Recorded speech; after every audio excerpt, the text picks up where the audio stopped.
Hello, my name is Sarah Jen. I'm 5'3". I'm based in New York City and I'm represented by MKM.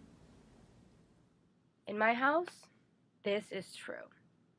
We have 4 refrigerators and/or freezers, which comes out to over 1 refrigerator or freezer per member of the family. There's the kitchen one, of course, but then you go into the living room, and there's a fridge by the TV, and then the garage. There are two, a freezer and a fridge, side by side.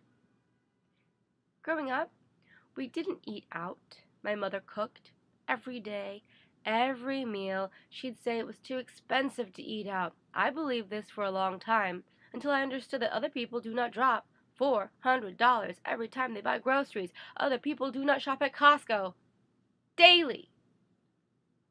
At some point, I realized my mother was obsessed with food, or I should say, obsessed with feeding people, namely us, her family, and especially me, her child. In the whole history of my growing up, there was not a single time I finished everything on my plate.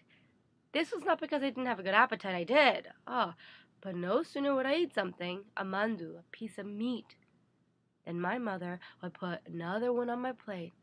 It was some weird fairy tale mojo, this never ending platter of food that would be put down before me at every meal.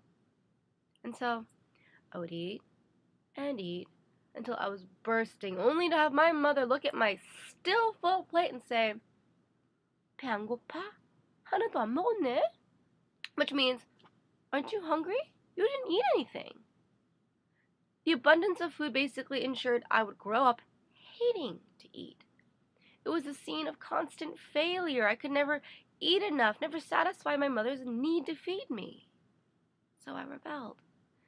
I ate peanut butter and bread. I subsisted on crackers, things that came in boxes. It wasn't that I wanted to eat processed food. It was that I wanted to eat food that didn't have to be cooked or refrigerated. I needed food that I could control. That didn't make any declarations of love. This went on for a long time. Among my friends, I was infamous for eating horribly.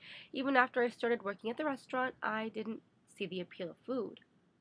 It was good work and I made good tips, but it could have been making chairs for all I cared. This is all context. Context for my first date with Ray. He'd only been working in the kitchen maybe 3 or 4 months, and we were like friends. But one day he says to me, I want to make you a meal. I said, please, don't make me a meal. I said, you don't understand. Growing up, I had 4 refrigerators. And he looked at me and said, didn't everyone?